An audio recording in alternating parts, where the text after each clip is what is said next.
Hi there, nice to see you again. So I've got a clip here of Nigel Farage, 2010. This clip here is going to be a bit of a foundational argument that I've got as to why I believe the Tories aren't going to be the best choice going forward for those of us on the right. So we're just going to have a quick look at the ideologies behind both parties, really. And I think this, looking at these two viewpoints, one from the perspective of Nigel Farage, the other one from the perspective of Michael Gove. But just to get us underway, we'll go back to 2010. And this was Nigel Farage giving it to the European Union, as he was so wont to do, and so well he done it. He certainly went out there and spoke truth to power. So anyway, I'll put this on and I'll speak to you afterwards. Mr. Co-President Nigel Farage, freedom and democracy. Well, good morning, Mr. Van Rompuy. You've been in office for 1 year, and in that time the whole edifice is beginning to crumble. There's chaos. The money's running out. I should thank you. You should perhaps be the pin-up boy of the Eurosceptic movement. But just look around this chamber this morning. Just look at these faces. Look at the fear. Look at the anger. Poor old Barroso here looks like he's seen a ghost. You know, they're beginning to understand that the game is up. And yet, in their desperation to preserve their dream, they want to remove any remaining traces of democracy from the system. And it's pretty clear that none of you have learned anything. You know, when you yourself, Mr. Van Rompuy, say that the euro has brought us stability, I suppose I could applaud you for having a sense of humour, but isn't this really just the bunker mentality? You know, your fanaticism is out in the open. You talked about the fact that it was a lie to believe that the nation state could exist in a 21st century globalised world. Well, that may be true in the case of Belgium, who haven't had a government for 6 months, but for the rest of us, right across every member state in this union, and perhaps this is why we see the fear in the faces, increasingly people are saying, we don't want that flag, we don't want the anthem, we don't want this political class, we want the whole thing consigned to the dustbin of history. And we had the Greek tragedy earlier on this year, and now we have the situation in Ireland. Now I know that the stupidity and greed of Irish politicians has a lot to do with this.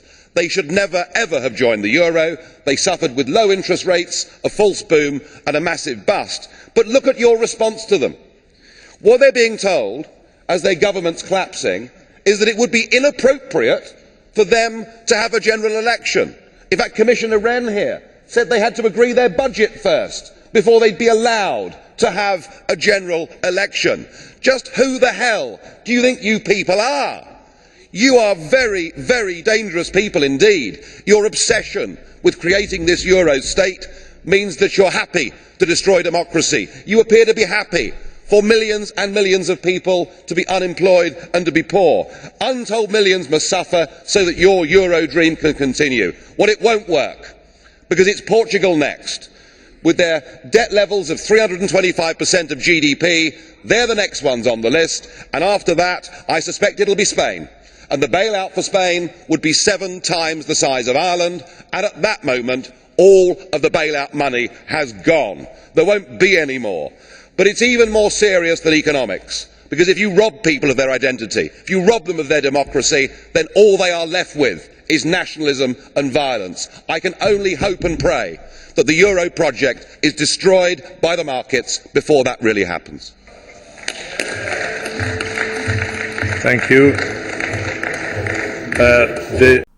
Nigel Farage there, taking no prisoners at all, just going for the jugular all the time. The man stood up in front of them all the time and spoke to them like that. I think those are quite good lines. You are very, very dangerous people indeed. And he got to say whatever he wanted, and they just had to sit around and listen to him spout this stuff off. And fair play to Nigel Farage. He done what he set out to do, which was take us out of the European Union, albeit however messy that is. But, looking at that, that was what you would term vintage Nigel Farage. So what we're going to do here, I'm going to give you a modern day representation of Mr. Farage. He's obviously 15 years older than the time of that speech, where this was done at the ARC conference last week. And this is a more refined, politically savvy way to position his arguments as the present day Nigel Farage. And I'll just let you see this. The one thing that drives me absolutely potty is when I hear that carbon dioxide is a pollutant. That's what they tell us. That clearly is absolutely nuts. Now, there are times in our past when CO2 in the atmosphere has been much, much higher than it is today, and that's before people drove 4x4 Chelsea tractors. So I'm not a scientist. I can't tell you whether CO2 is leading to warming or not, but there are so many other massive factors. And Jordan, I was told that of all the CO2 that's produced every year in the world, only 3 to 5% of it is produced by mankind. So we do, as you rightly say, need to get this debate into a sense of perspective. And I sometimes think that the carbon dioxide hysteria has actually blinded us to other environmental disasters that are going on, such as the rape of our oceans and many other things.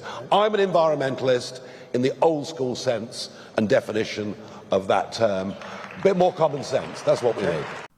And there you have the 2025 version of Nigel Farage, a bit more grey upstairs, but apart from that, a very, very, very good communicator. And he has a talent for getting across basic points within complex arguments.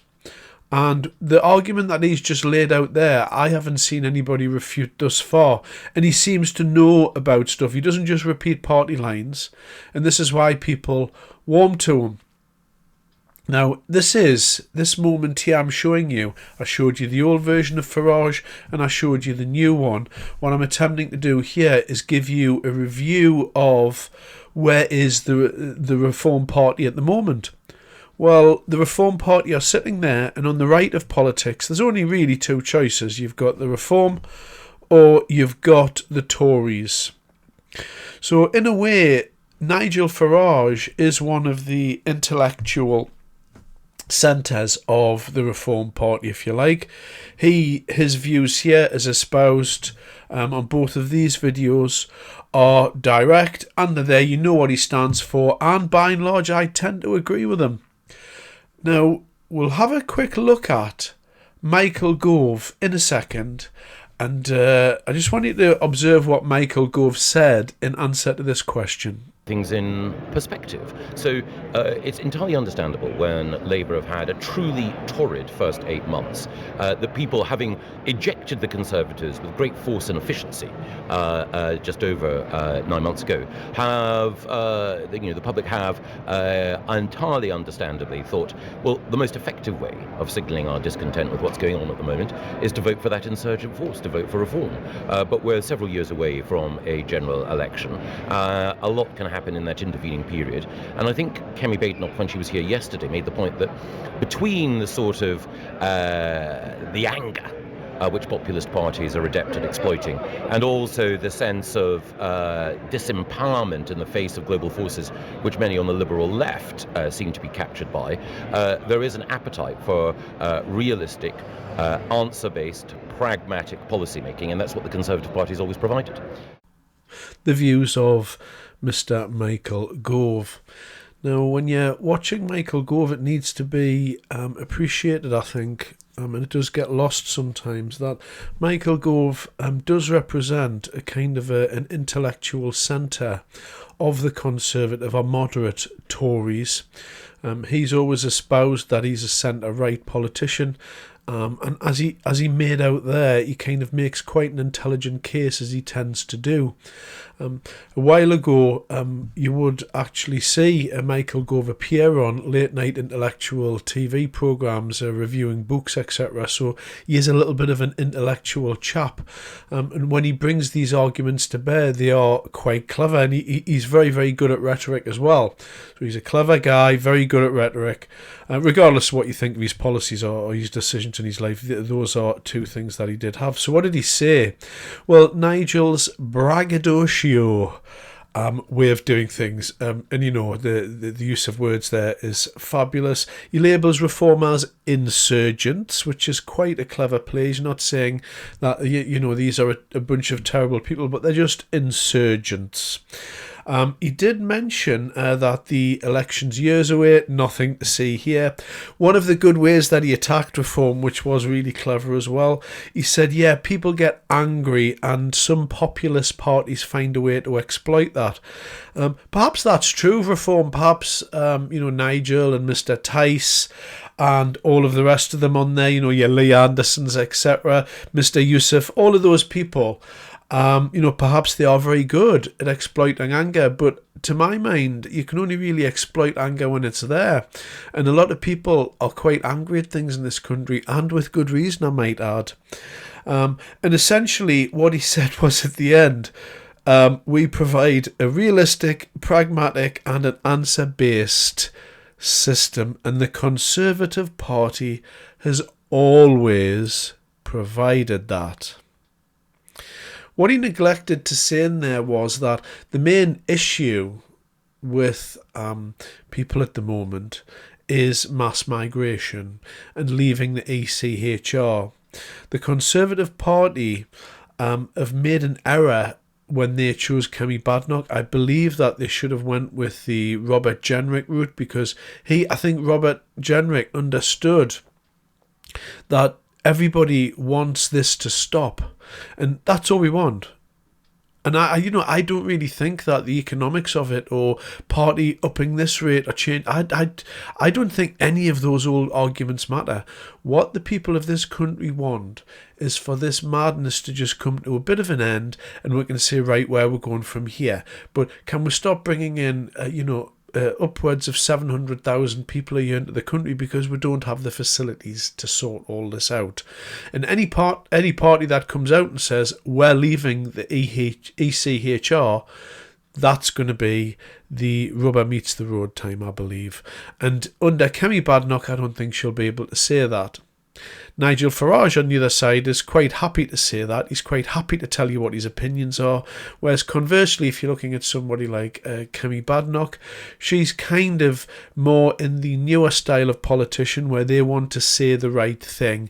I just think people look at those two and they see Nigel and they see Kemi, and Nigel just looks like the more honest candidate who's going to give people what they want. So the Conservatives have an uphill struggle to come here if Reform keeps smashing it out the park as they appear to do.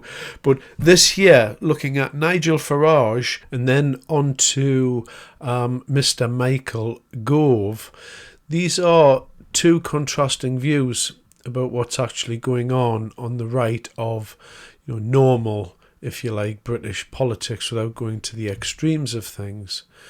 You've got Nigel Farage there. Good old Nigel likes a tab, likes a drink down the pub. And that's an image that suits him. And you've got Kemi here, brand new politician for the 21st century. New ideas, new thing and all that. And really, I think all of the strength and all of the momentum at the moment is with the Reform Party.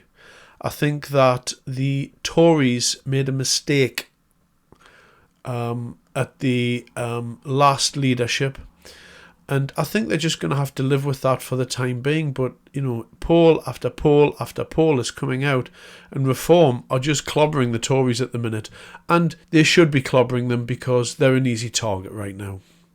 Thanks very much for your time. Bye-bye.